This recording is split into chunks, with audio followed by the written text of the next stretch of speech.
Bueno, buenas tardes nuevamente.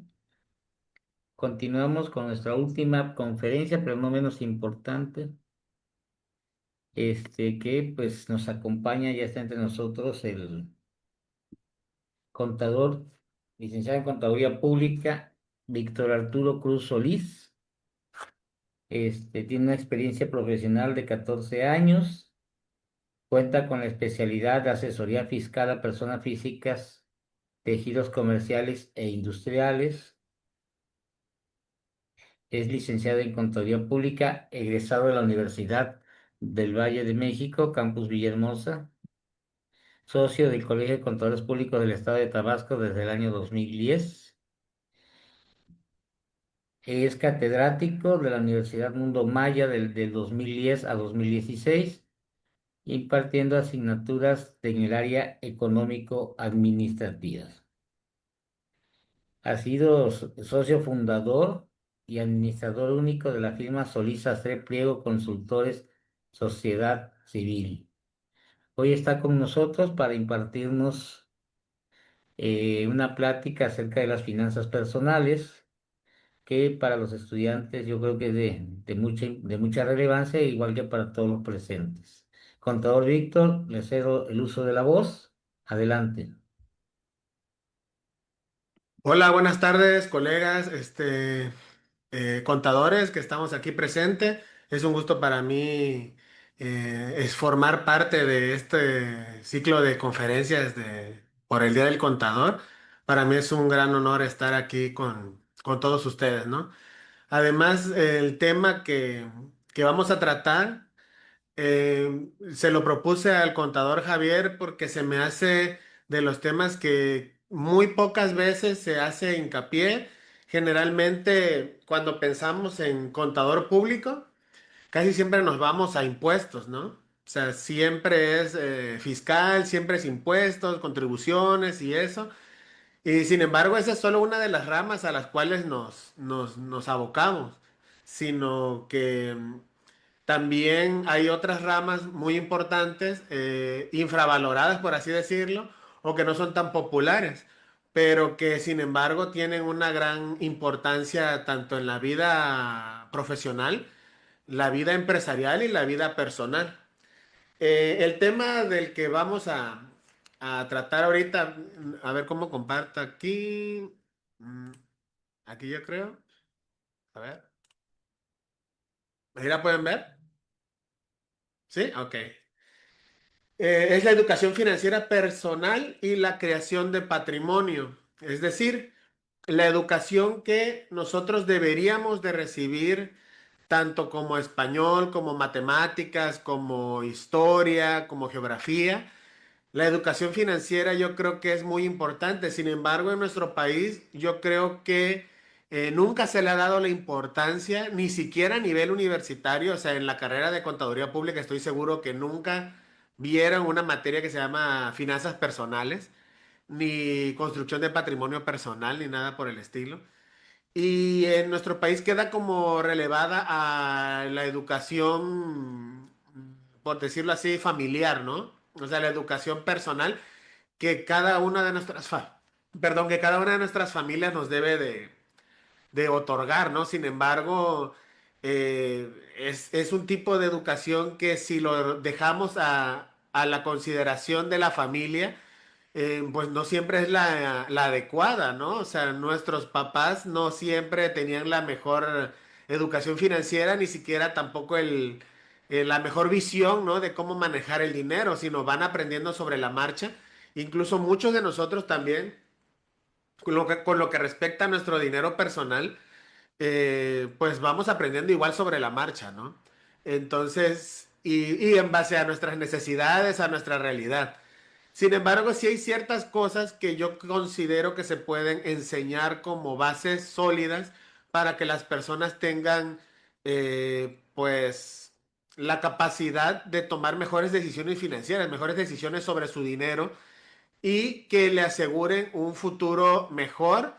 No digo que sean enseñanzas o reglas infalibles, como yo creo que casi ninguna enseñanza que pudiéramos nombrar, pero son como directrices que nos van a ayudar a que eh, sea más fácil o sea menos complicado, más bien, que se pueda hacer de un patrimonio, que se pueda tener cierta libertad financiera en el futuro, ¿no?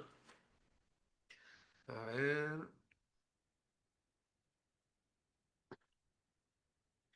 Los objetivos de esta presentación, como decía, es entender qué es la educación financiera y por qué es crucial, dominar el uso inteligente de las tarjetas de crédito, conocer herramientas de inversión disponibles en México para jóvenes principalmente, y sí dirijo un poco la presentación un poco a los jóvenes, como la mayoría de los que veo aquí en cámara, pero lo hice con la intención de que precisamente son los que están.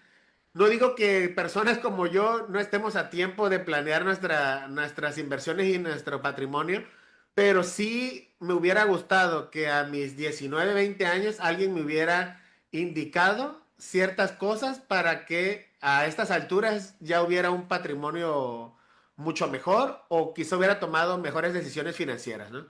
Entonces, sí está enfocado como que a jóvenes todavía empezando a tener manejo de sus finanzas y establecer las bases para la creación de patrimonio desde la universidad. Ahora, ¿qué es la educación financiera? La educación financiera son los conocimientos y habilidades para tomar decisiones financieras acertadas.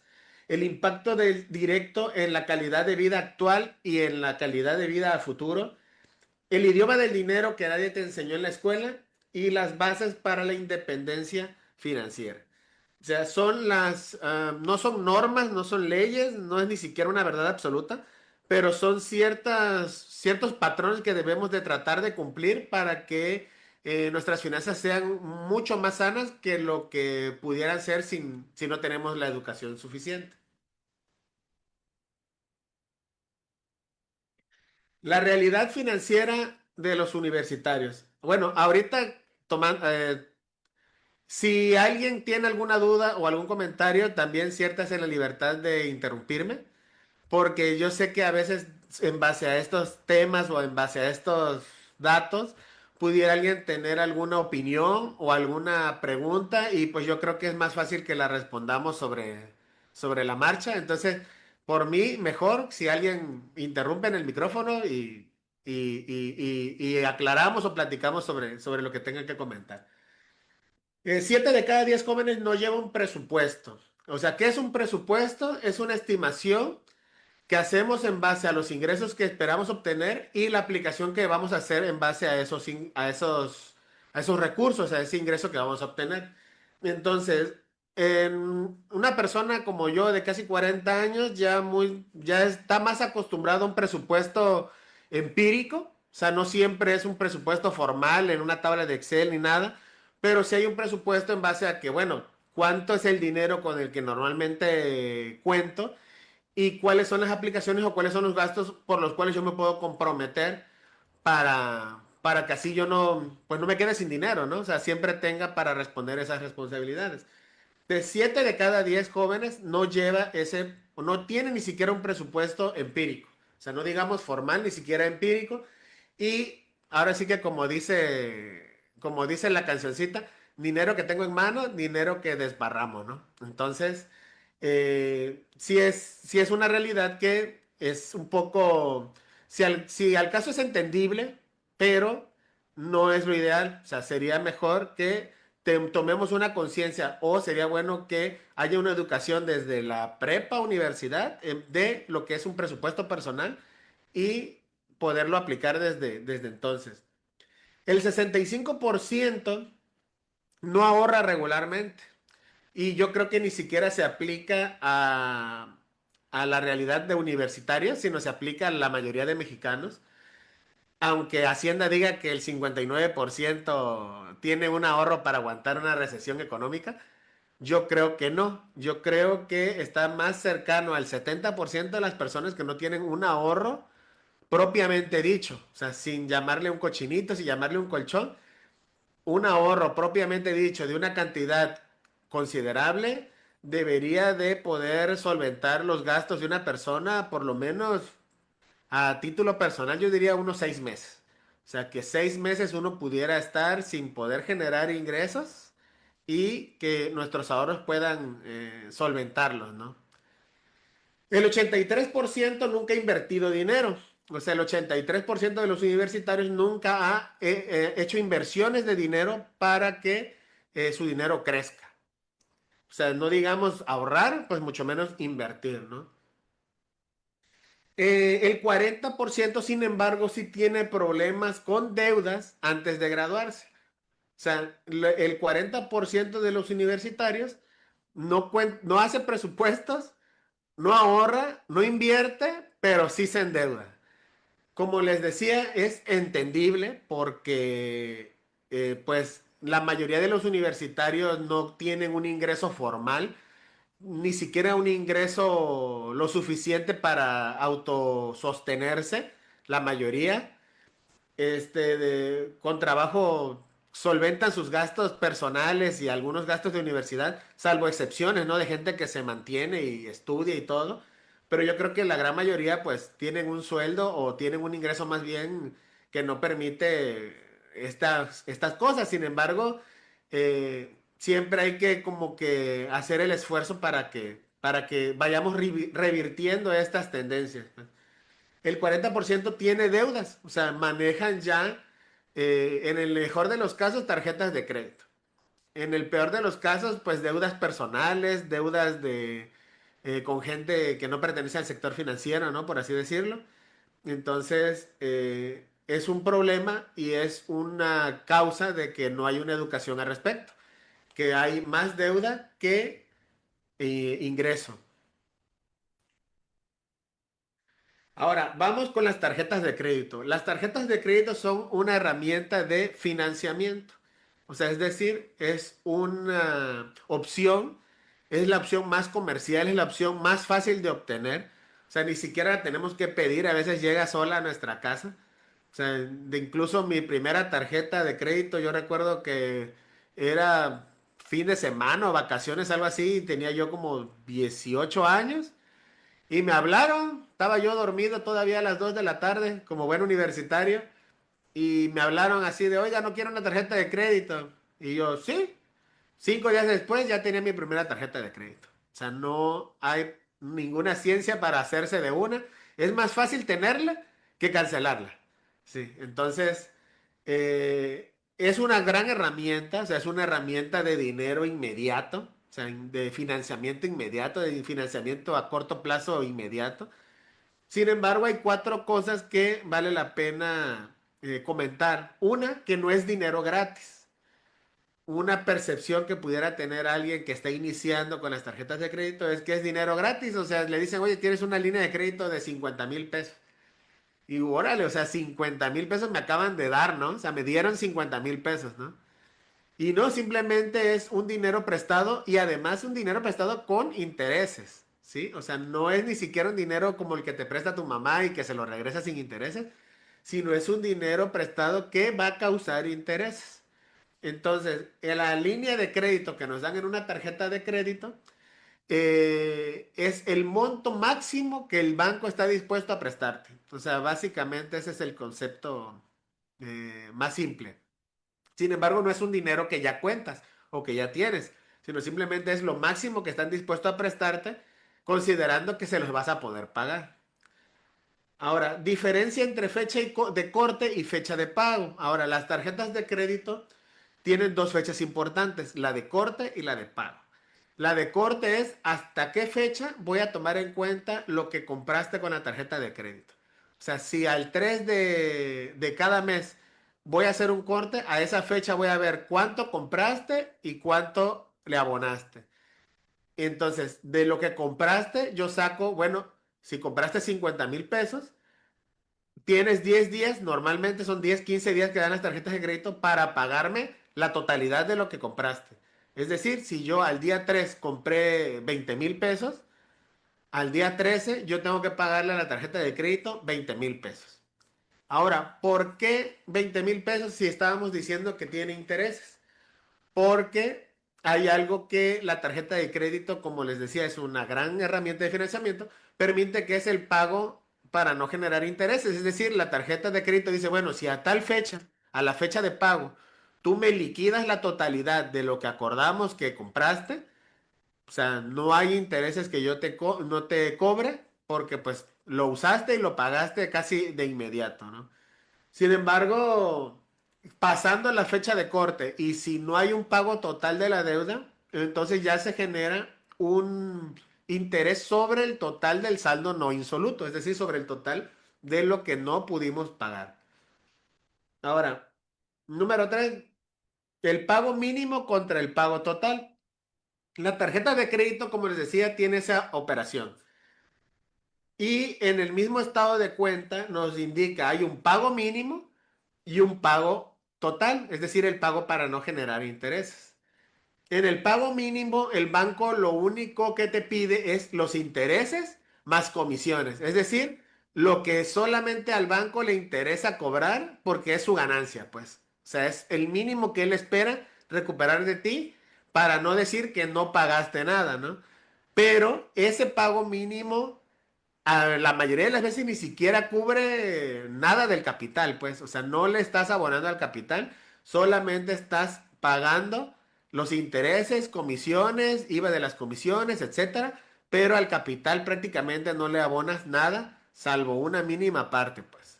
Entonces, el pago mínimo pues es solamente lo para cumplir, para que no digan que no pagaste, pero no es el más recomendable. El recomendable siempre es el pago total.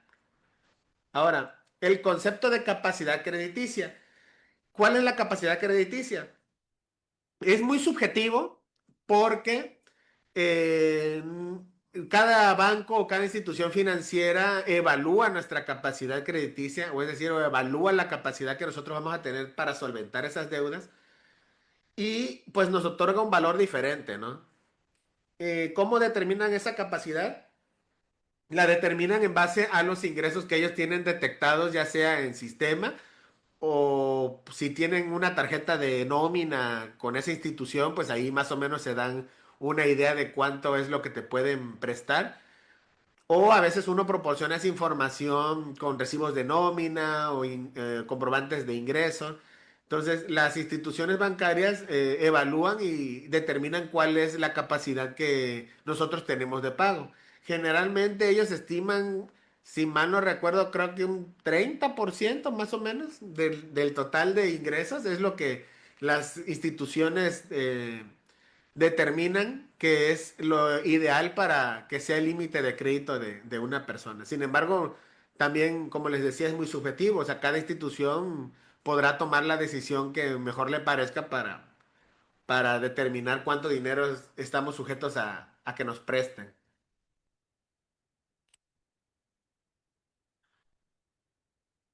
Bueno, en la anatomía de una tarjeta de crédito, no me refiero solamente a la anatomía del plástico como tal, pero las cosas que integran el uso de esta herramienta de financiamiento. La primera es el CAT. El CAT, ese concepto ya tiene rato que está rondando con nosotros en México, que es el costo anual total. Es un dato que obligan a las instituciones de crédito para que nos informen cuánto es lo que realmente es el costo de la tarjeta de crédito. Supongamos que una tarjeta de crédito tiene una tasa de interés del 60%, del 40% anual, pero tiene una anualidad de 2,000 pesos. Y esa anualidad de 2,000 pesos causa un IVA, ¿no? Y esa anualidad y hay comisiones por pago tardío, hay comisiones por manejo de cuenta, hay comisiones por etcétera, etcétera. O si están ligadas a un seguro anual, etcétera. Entonces, ese costo anual total engloba tanto la tasa de interés anual como todos los demás cargos recurrentes que la misma tarjeta va a integrar a su producto. Entonces nos ayuda a saber cuánto es el costo real que vamos a tener de el financiamiento. Pues no siempre es solamente la tasa de interés, sino también hay una anualidad y a veces la anualidad sí es una cantidad importante y entonces, no, nada más por tener la pura tarjeta de crédito ya tenemos un costo por tenerla, pues. Entonces, aunque no la usemos, ya nos cuesta. Las comisiones, como les decía, hay de anualidad, retiro de efectivo, pago tardío, etcétera. La tasa de interés, como dijimos, generalmente está entre el 25 y el 70% anual. Si hay una tarjeta que está el 25, está bastante bien. Generalmente yo creo que rondan el 40, 40 y tantos por ciento anual. Y también algo que a tomar en cuenta son los beneficios que las tarjetas de crédito proporcionan. La mayoría tienen como unos programas de lealtad, ¿no? Porque se tienen que diferenciar las tarjetas de crédito de uno u otro banco, pues para que uno se incline por una u otra, ¿no? Entonces, hay unas tarjetas que dan puntos, hay unas tarjetas que dan millas para viajar, hay otras tarjetas que ofrecen un reembolso de las compras en dinero en efectivo, o sea, en efectivo en electrónico, a eso me refiero, o meses sin intereses, ¿no? Hay tarjetas que ofrecen el concepto de meses sin intereses dentro de los beneficios de cada tarjeta. Ahora, el concepto de meses sin intereses también es importante para retomar esta parte del pago mínimo y el pago total. ¿Por qué? Porque dentro del pago mínimo están tomados en cuenta esa parte del pago de las mensualidades que acordamos, ¿no? También dentro del pago para no generar intereses. Porque el pago total, supongamos que compramos una pantalla, ¿no? De 30,000 pesos a 3 meses sin intereses, o sea, son 10,000 pesos mensuales. Entonces, el pago total de cada mes son 10,000 pesos, aunque el saldo total de la tarjeta para liquidarla sean 30,000. Entonces, también para tomar eso en consideración. Ahora, ¿cómo funcionan las tarjetas de crédito? Esto es un ciclo, ¿no? Se compra con un límite preaprobado, es decir, yo no puedo comprar algo que exceda la cantidad de límite que yo tengo en mi tarjeta. Recibo un estado de cuenta con la fecha de corte y la fecha de pago. Decido cuándo pagar, cuánto pagar y si pago el pago mínimo, como decíamos, o el pago para no generar intereses, que aquí lo tenemos como pago total, ¿no? Pero a mí sí me gustaría diferenciar el pago total como el pago para liquidar la tarjeta y el pago para no generar intereses, que es el pago que contempla los meses sin intereses, el pago para no generar intereses, perdón, que contempla en pago de meses sin intereses, más las comisiones, intereses y las compras que no entraron a meses sin intereses. Se debe de pagar a más tardar la fecha límite y los intereses se calculan sobre el saldo no pagado, es decir, sobre el saldo que quedó pendiente de liquidar. Sobre ese saldo se genera el interés de manera mensual, pero pues la tasa es anual, ¿no? Ahora, reglas de oro de las tarjetas de crédito. O sea, siempre se paga el pago para no generar intereses, nunca el mínimo. O sea, esa es una regla de oro. Mientras más pronto la asimilen, mientras más pronto se resignen a que el pago mínimo está meramente informativo ahí y que no representa una opción para el pago de tu tarjeta de crédito, es mejor. ¿Sí? El pago mínimo yo creo que lo recomiendo solamente en caso que de plano es imposible pagar una cantidad mayor, pero siempre tener en cuenta que es la peor opción para el pago de tu tarjeta. El pago mínimo solamente le beneficia al banco y no hace nada por tu deuda de dicha tarjeta. Entonces, siempre tiene que ser el pago para no generar intereses. Ahora, no gastar más del 30% del límite de la tarjeta. Es decir, una cantidad, tanto el banco considera para prestarte dinero el 30% de tus ingresos, tanto así nosotros debemos de tomar en cuenta solamente ese monto, el 30%. O sea, no es un porcentaje fijo, ni científico, ni está tomado de ninguna estadística, pero es un porcentaje bastante cómodo para cualquier nivel de ingresos, que solamente el 30% puedas disponer con tranquilidad. Nunca retirar efectivo de la tarjeta de crédito también es una regla de oro. La tarjeta de crédito no está diseñada para eso. Da la opción, la mayoría de las tarjetas de crédito dan esa opción, pero precisamente como no es su función, es una de las opciones caras. Es decir, hay un cobro de comisión por el retiro de efectivo de la tarjeta y hay sin fin de interés adicional por el préstamo que hicieron, incluso a veces la cantidad que se dispone de la tarjeta de crédito, esa no está a veces sin intereses ni mucho menos. Entonces esa causa es como una compra fija y hay otras opciones para disponer de efectivo. O sea, hay otras opciones de financiamiento que pudieran ser mucho más económicas, mucho más flexibles que tomarlo de la tarjeta de crédito. Ahora, aprovechar las promociones a meses sin intereses estratégicamente, es decir, saber cuándo hacer una compra a meses sin intereses, dependiendo de las fechas de corte y las fechas límite de pago que nosotros tenemos. Y también yo en lo personal recomendaría que una tarjeta de crédito se utilice exclusivamente para compras a meses sin intereses. O sea, casi exclusivamente para eso, salvo que la compra que hagamos estemos dispuestos a pagarla inmediatamente. O sea, como para salir del paso y pagar, pero inmediatamente pagar a la tarjeta dicha compra, si no está a veces sin intereses, es lo ideal. Revisar el estado de cuenta mensualmente. El estado de cuenta es una herramienta muy importante porque en verdad tiene a detalle todo lo que se hizo con la tarjeta de crédito, el costo anual, los intereses que nos cobraron, los impuestos que nos cobraron como el IVA y las opciones. Incluso he visto unos estados de cuenta que dan la información de que si pagas el pago mínimo solamente te va a tomar 800 meses liquidar tu deuda, ¿no? O sea, así te lo ponen.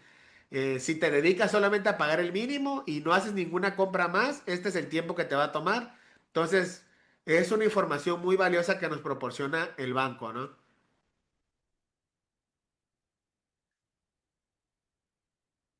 Ahora, como parte de la educación financiera o como parte de las consideraciones que nosotros debemos de tener de manera personal, es una que llamamos la regla 50-30-20. Es decir, de nuestro ingreso mensual, o sea, del dinero que nosotros tenemos disponible personalmente, debemos disponer el 50% de nuestro dinero en necesidades básicas, o sea, como la renta, la comida, el transporte, materiales que nosotros debemos de comprar, insumos, etcétera, etcétera, etcétera. O sea, para nuestras necesidades básicas, para lo que si no lo compramos, no podemos subsistir, lo ideal es que represente el 50% del dinero que nosotros disponemos. Si pasamos de ese porcentaje, ya no digo que no, que nos vamos a morir ni nada, pero ya es una alerta amarilla, ¿no? De que ya estamos disponiendo de más del 50, más del 60, más del 70, el 80% de nuestro dinero se va en necesidades básicas. Aguas, o sea, sí es para tomar en cuenta, para replantearse qué es básico, qué no es básico, perdón, o ver la forma de incrementar nuestros ingresos mensuales porque definitivamente nuestras necesidades básicas sobrepasan ya un presupuesto saludable. El 30% para gustos, para salidas, para streaming, para juegos, para ropa, para tecnología, para cosas, para darnos un gusto, el 30% de nuestros ingresos. ¿Sí?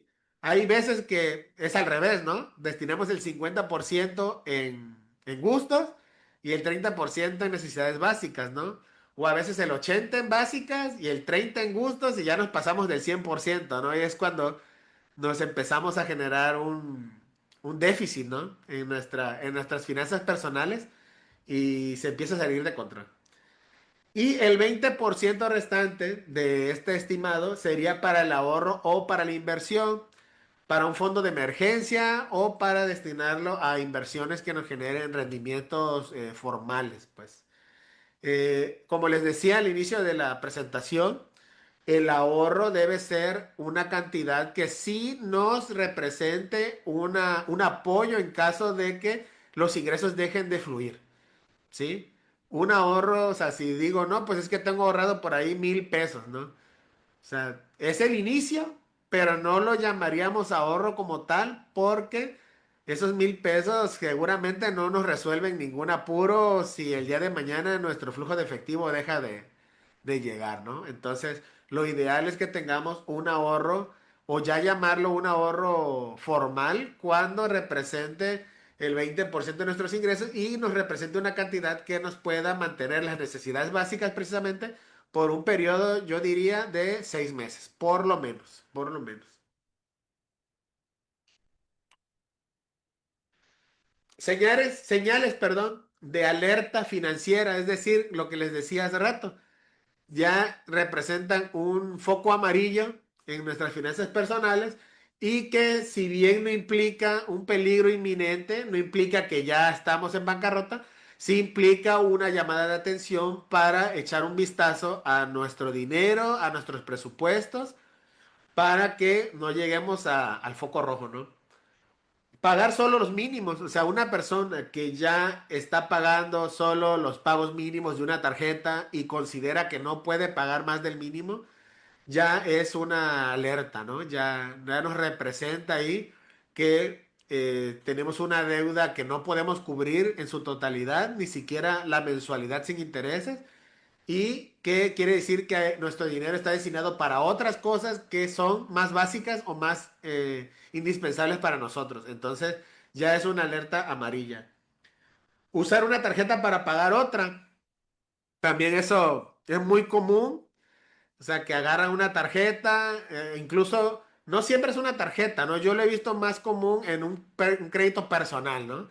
Piden un crédito personal de 100,000 pesos, pido el dinero y con eso digo, con eso voy a pagar mis tarjetas de crédito y solo me quedo pagando una deuda. Como hay veces que la tasa de interés es menor y si lo vemos en números fríos es una buena decisión. Sin embargo, ya es una alerta amarilla. Quiere decir que no tenemos los ingresos suficientes o los recursos suficientes para afrontar nuestras responsabilidades que habíamos contraído y que ya necesitamos hacernos de nuevas obligaciones para cubrir de esas obligaciones. Entonces, aguas. También es un foco amarillo de que hay algo que no está bien. Desconocer el saldo total de tus deudas, es decir, ya no saber ni cuánto debes. O sea, ya llegó un punto en el cual, pues debes, pero ya no sabes ni cuánto, ¿no? Entonces, no digo que sepas la cantidad exacta ni nada, pero sí tener una buena idea de cuánto es el total de tus deudas y cuánto te falta por pagarlas, cuánto te va a tomar liquidarlas, ¿no? Si te da ansiedad, como el perrito diría, si te da ansiedad en recibir el estado de cuenta, que lo ves y tú dices, híjole, ya llegó la que asusta, entonces ahí sí también aguas. Y no poder ahorrar para pagar deudas, es decir, que la regla del 50-30-20 no se está cumpliendo, sino solamente estamos 50-50, ¿no? 50 necesidades básicas y 50 pagar deudas, ¿no? Si bien nos va, pero no dejando de lado el ahorro, o sea, no estamos generando ahorro y ahora sí que eso tampoco está bien. Y como les decía, si esto lo sabemos desde universitarios, desde jóvenes, nos va a ayudar a que desde muy temprana edad nosotros estemos generando ahorro, estemos sabiendo manejar nuestro dinero y quizá podamos hacerlo crecer, ¿no? Con inversiones. Entonces, sí es muy importante tomar en cuenta estas señales de alerta. Y si son universitarios y ya tienen alguna, si tienen más de dos de estas alertas, están muy jóvenes para tenerlas, ¿eh? Entonces, aguas. Construyendo un patrimonio, es decir, ¿qué es el patrimonio? Es la cantidad de bienes y recursos que nosotros tenemos en nuestra vida personal para afrontar las obligaciones y que nosotros podemos, eh, ¿cómo les diría? Transmitir a otras personas, ¿no? Y que forman parte de las cosas que nosotros poseemos. Entonces, el presupuesto es la base de toda estrategia financiera. Ya dijimos que es importante tener un plan, o sea, cuánto ganamos y cuánto generalmente ganamos, cuánto es el estimado de nuestros ingresos y cuánto es el monto de mis deudas y gastos para saber que siempre voy a tener un superávit y que siempre voy a poder generar ahorro. Un fondo de emergencia, como les decía, el fondo de emergencia, que es un ahorro formal, debe de ser de 3 a 6 meses de nuestros gastos, es decir, saber que ese ahorro nos va a ayudar para subsistir unos 6 meses sin generar ingresos. El control de deudas, es decir, priorizar la liquidación, o sea, priorizar el que esas deudas no crezcan, sino al contrario, disminuyan. El ahorro sistemático, es decir, siempre, o más bien tener un plan, tener un hábito de ahorro que sea constante, o sea, que no sea cuando cae o cuando hay dinero ahorro o cuando me cae un extra lo ahorro, sino del dinero que ingresa, del dinero que yo obtengo, disponer un porcentaje de ahorro sistemático. Es decir, siempre debe de haber una tasa de ahorro. Y las inversiones que comienzan temprano, aunque sea poco. Es decir, la recomendación es que se empiece con la inversión de nuestro dinero desde muy jóvenes, aunque sean cantidades pequeñas, siempre es mejor que el dinero crezca a que el dinero se desvanezca. Entonces, es importante también ahí conocer esas opciones. Además, en la actualidad hay opciones para invertir el dinero a morir, o sea, y opciones muy fáciles, muy fáciles. Desde la comodidad del celular, agarras, instalas una aplicación y hay opciones para invertir dinero. O sea, no hay pretexto como antes, ¿no? Que si invertías, pues prácticamente tienes que ir con un ejecutivo al banco y llevar tu fajo de billetes y ver qué se podía hacer, ¿no? Y qué opciones había, ¿no? Ahora, herramientas de inversión que hay para los jóvenes mexicanos. Estas que menciono son de bajo riesgo. O sea, ¿qué quiere decir esto? Que el dinero tiene un muy bajo riesgo de que se pierda o que disminuya. Sin embargo, una de las reglas en el dinero es que a mayor riesgo, mayor ganancia y a menor riesgo, pues menor ganancia, ¿no? Entonces, estas son de bajo riesgo, la ganancia es baja, pero es muy seguro. Entonces, en este tipo de cuestiones, cuando el dinero es limitado o cuando nuestros recursos no son pues suficientes, ¿no? No tenemos como para votar y en el caso de los jóvenes, la mayoría no tiene dinero como para perderlo. Entonces, debemos de optar por opciones de inversión de bajo riesgo. ¿Cuáles son estos? Por ejemplo, CETES directo, que son los directos con el gobierno, son los certificados de la tesorería. Perdón. Los pagarés bancarios con distintas instituciones bancarias y las inversiones a plazos fijos, es decir, como son GB más Plus Smart Cash, Finsus, la tarjeta NU, o sea, perdón, las cajitas NU. Entonces, este tipo de cuestiones son de bajo riesgo, representan una inversión prácticamente segura y siempre van a otorgar un rendimiento constante, pues.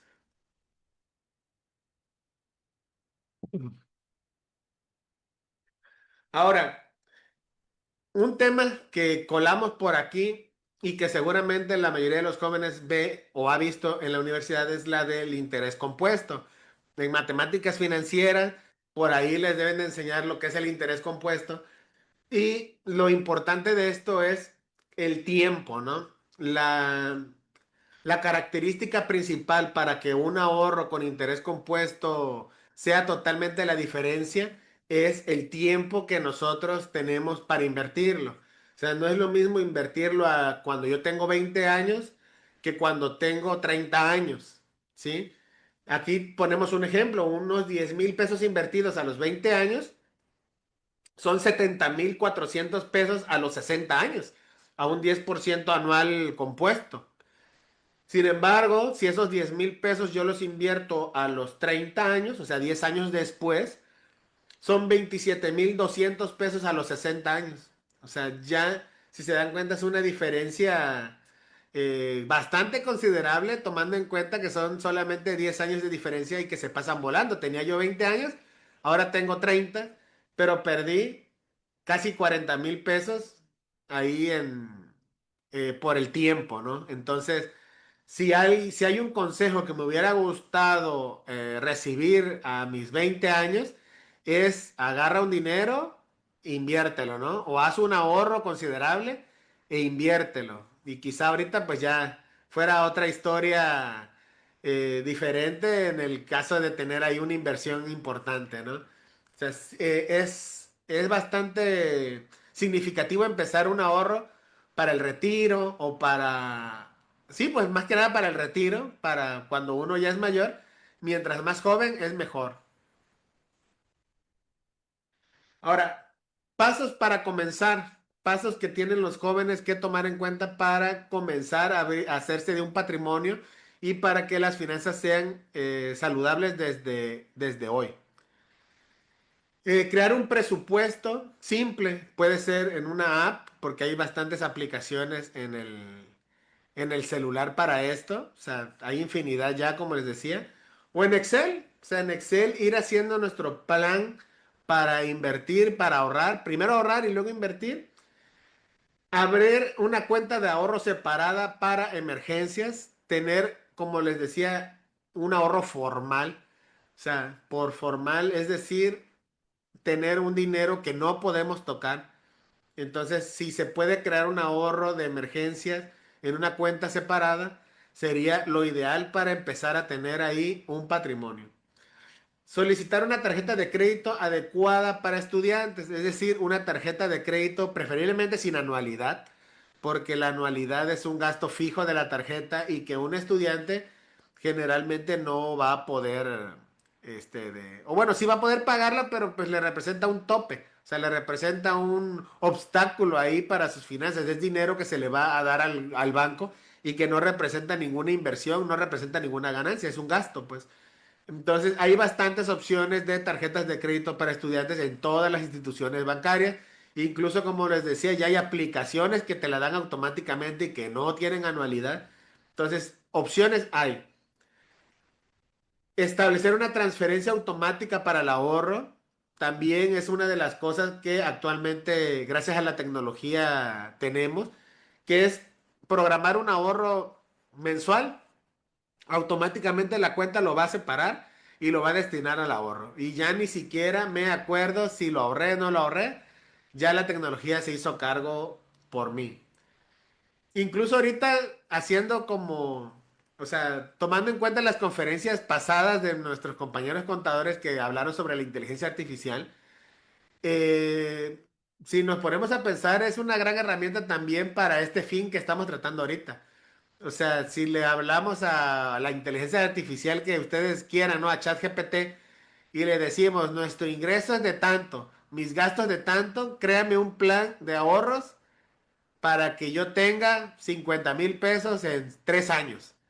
Y seguramente nos va a dar, si no es la respuesta mágica, porque ya también vimos en las conferencias que no son una herramienta mágica y que no nos proporcionan todas las respuestas, sí nos va a dar una visión, nos va a dar una propuesta de lo que podemos hacer para que vayamos formando un ahorro, ¿no?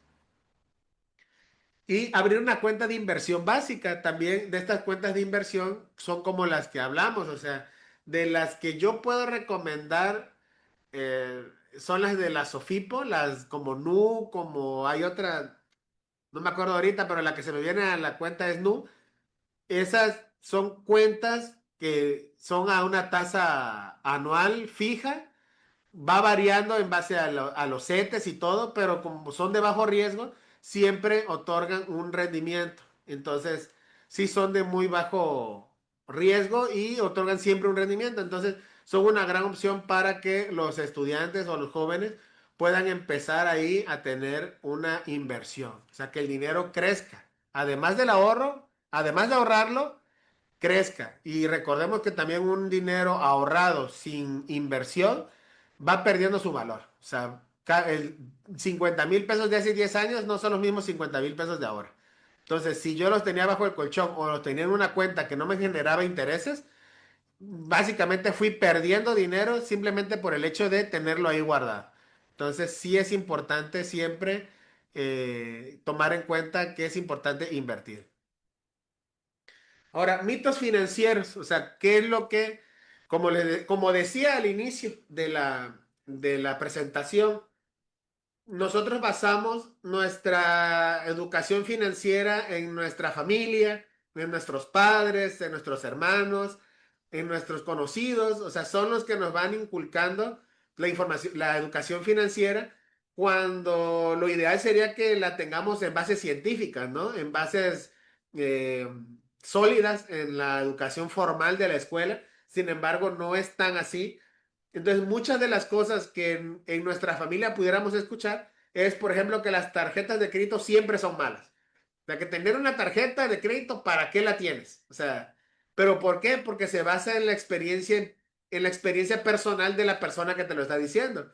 Y esa persona generalmente no tuvo la información suficiente para manejarlas de manera adecuada y solamente pagaba el mínimo, solamente la usaba para comprar, pensó que era dinero regalado y al ratito ya tenía un cuentón ahí que tuvo que llegar a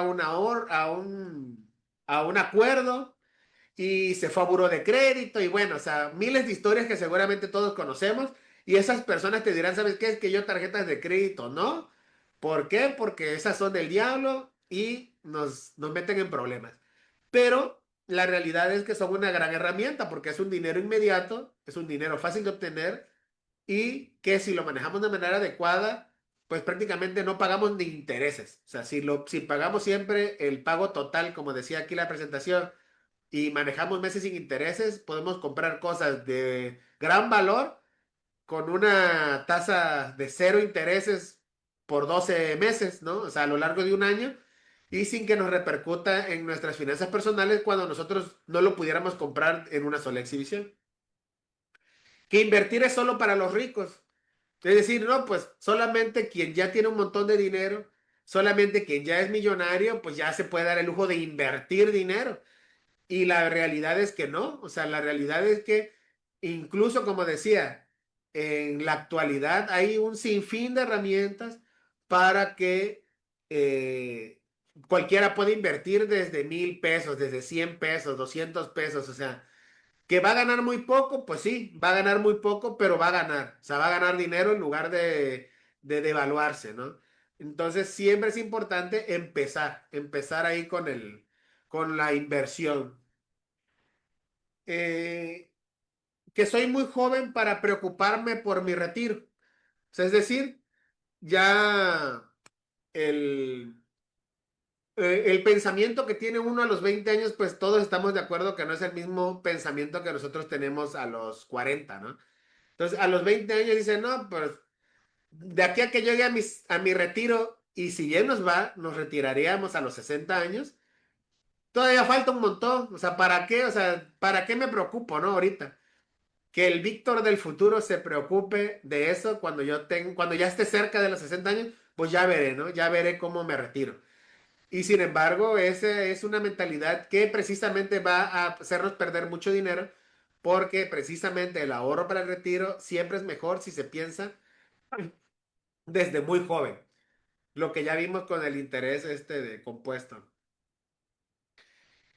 Y que el historial crediticio no importa hasta que uno se mete a trabajar. Y eso también es un mito, o sea, es decir, el historial crediticio es una herramienta que tienen las instituciones bancarias y nosotros mismos para ver cómo están nuestras finanzas personales a los ojos de estas instituciones, ¿no? ¿Qué tan buen cliente de crédito somos para ellos? Entonces, el historial crediticio, mientras más pronto lo puedas generar, mejor. Mientras más sano lo tengas, siempre es mejor, porque eso va a hacer que seas una persona que al ojo de las instituciones financieras seas muy saludable de prestarle dinero y que sepan que van a recuperar su dinero y que te pueden prestar más, que pueden confiar en ti. Pues te hace ser una persona responsable y te hacen ser una persona confiable para ellos, pues. Entonces, yo creo que es todo. Mm, salvo algún comentario que tengan por ahí.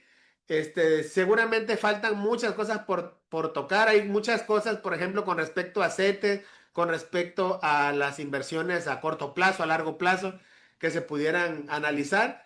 Pero a grandes rasgos, yo creo que es la información base que los jóvenes deben de conocer para que vayan empezando en el mundo de las finanzas personales y vayan haciéndose de un patrimonio para que su vida personal no se vea viciada, ¿no? Por, como decíamos, ¿no? Con la información, con la educación que nos dieron nuestras familias o nuestros padres, y no digamos, no, pues mi papá siempre vivió endeudado, pues yo también vivo endeudado, ¿no? Entonces, yo creo que es una información que es bastante valiosa.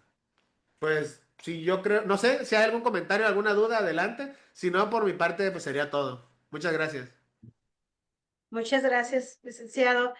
Compañeros, alguien que tenga alguna duda, alguna inquietud, alguna pregunta o algún comentario adicional que aportar, pues bienvenido. Favor de abrir su micrófono. Sí, buenas tardes, Buenas Víctor. tardes.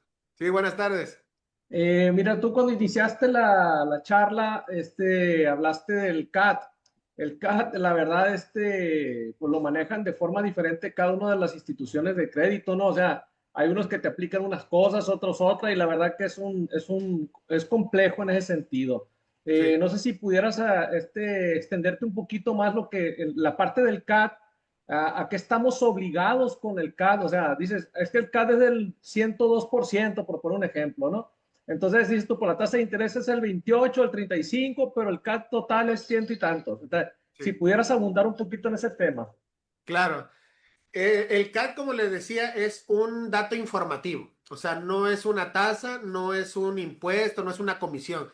O sea, es un dato informativo. Es decir, el banco te dice, mi tasa de interés es del 40% anual. Es decir, si tú me pides prestado 10,000 pesos, de esos 10,000 pesos, 4,000 pesos es el costo por intereses que vas a tener ¿Quién dice? en el año, ¿no?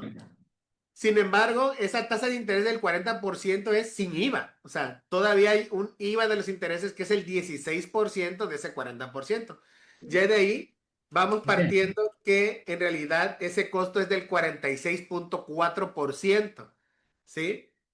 Entonces, la tasa de interés es del 40%, pero ese préstamo no me va a salir en 4,000, me va a salir en 4,640, ¿sí? Por el IVA. Entonces, el costo anual me agrega tanto la tasa de interés como el IVA, tanto como las comisiones y anualidades que me va a cobrar la tarjeta también por el solo hecho de tenerla.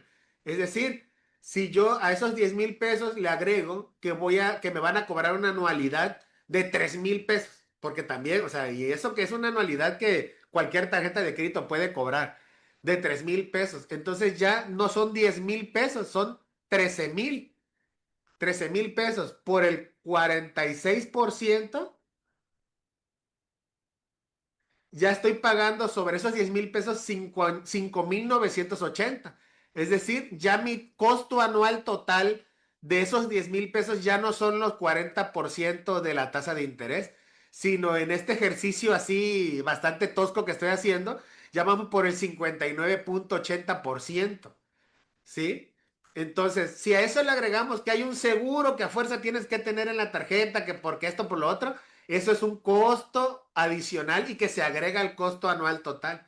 Entonces, el costo anual total, si no nos representa un porcentaje que así de que no, pues pido 10,000, me va a salir en tanto, si es un indicador de ver que, por ejemplo, si una tarjeta tiene un costo anual total del 60% y otra tiene del 80%, la del 60, independientemente de los factores que puedan influir, sí es más barata, por así decirlo, que la de 80. Falta ver cuánto de ese 40% son comisiones, cuántos son de la anualidad y cuánto es la tasa de interés, ¿no? Representativo. Pero para que se den una idea, en este caso, en el ejemplo que estamos dando, una tarjeta de crédito del 40% anual de interés, pero su costo anual total viene siendo de casi el 60%, solamente agregando una anualidad de 3,000 pesos y el IVA de los intereses, solamente eso, pues. Entonces, yo diría que para tomar una decisión de a cuál tarjeta de crédito irme, el CAD es un indicador, ¿no? Es como un tanteo, ¿no? De cuál es más barata, cuál es más cara, pero pues también influye cuál me da mayores beneficios si viajo mucho, cuál me da mayores beneficios en puntos, o cuál me aceptan más en tal lado, qué banco me queda más cerca. O sea, hay muchos factores, pero no sé si, yo creo que respondo a la duda, ¿no? De cuál es la diferencia entre la tasa de interés y el costo anual total. Y por ahí va la diferencia. Sí, sí, es correcto. No, sí, es que me queda claro la explicación que haces en el sentido de en ese sentido, pues, pero pues, te agradezco, la verdad pues, es claridad nada más porque yo veo situaciones y creo que tenemos que ser muy precavidos porque te digo, yo unas tarjetas de crédito por ahí en el 90%, dices el CAT total, dices, Sí, ah, caray, pues sí, sí, espérate, o sí, sí. sea. Sí, Pues que te cobro el 32%, sí, pero ¿qué andas haciendo con el 90%? O sea, ¿a cómo nos va jugando esto? No, te agradezco mucho, sí, sí te entiendo la parte. sí, gracias. De hecho, sí, hay tarjetas de crédito con el costo anual total, así, costo anual total 93%. O sea, quiere decir que tu deuda se va a duplicar. O sea, en el caso de no pagarla, ¿no? El costo del financiamiento es del doble, ¿no?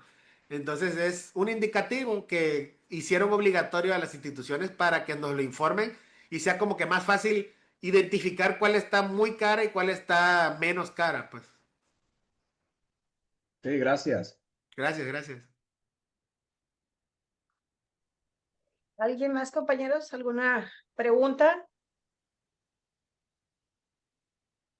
¿No? Bueno, ok. Pues bueno, no nos resta más que agradecerle, licenciado, a esta excelente ponencia. Ahora sí que un poquito de cultura financiera, que considero que es algo que nos hace falta, y como lo comentaba usted, ¿no? Desde niño.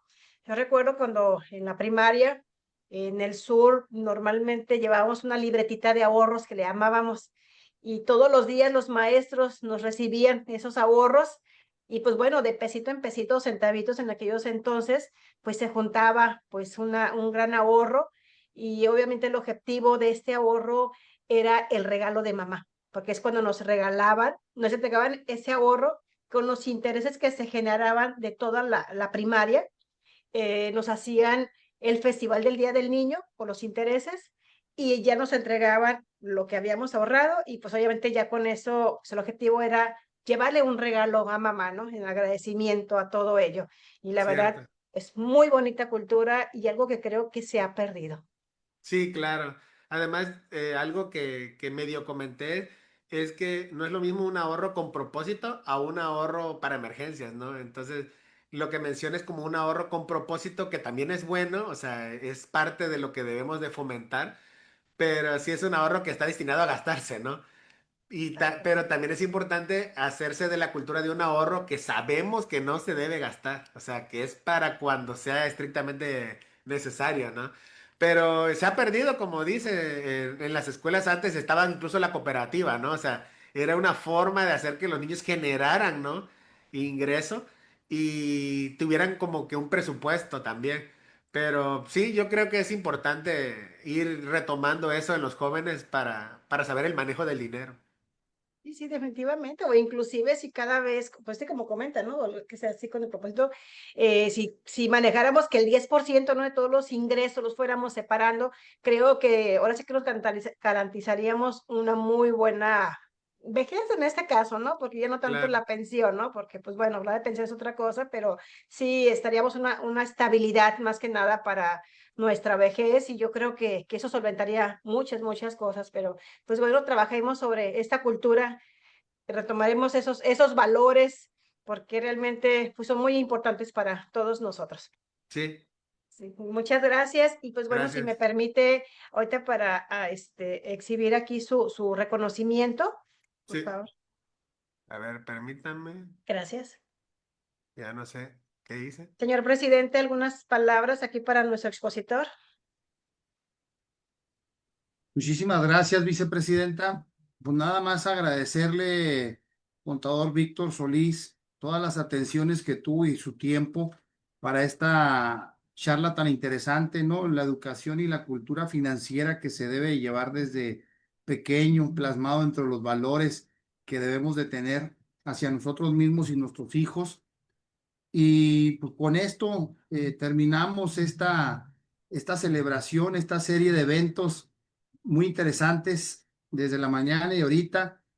Y pues me quedo muy agradecido con todo el equipo, con los organizadores también, Luz María, los vicepresidentes de zona, Javier, Melania, Guadalupe, ¿no? Y a todos los expositores que estuvieron presentes y cada uno de los presidentes, titulares de comisiones, consejeros de la Comisión de Honor y Justicia, expresidentes que estuvieron presentes y estudiantes, maestros y todos en público en general. Pues muchísimas gracias. Estén atentos a lo que vaya a pasar en nuevas pláticas. Como lo mencionaba en un inicio, pues no todo es fiscal, no todo es legal, no todo es contable, ¿verdad? No todo es auditoría. Hay herramientas muy importantísimas que debemos de tomar en cuenta. Los saludo con gusto, que tengan un inicio de fin de semana excelente con sus familias. Dios me los bendiga, les mando un fuerte abrazo. Muchas gracias.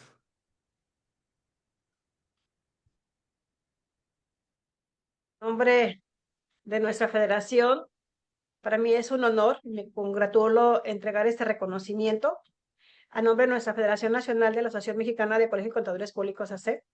Otorgo el presente reconocimiento al contador público Víctor Arturo Solís por su magnífica exposición del tema denominado Educación Financiera Personal y Creación de Patrimonio, por una contaduría pública mexicana con calidad internacional, Ciudad de México, México, a 23 de mayo del 2025. Lo firma nuestro presidente, el contador público certificado y licenciado en Derecho, Ricardo Javier Sánchez García, como presidente del Consejo Directivo Nacional de la Federación Nacional de la Asociación Mexicana de Colegios de Contadores Públicos.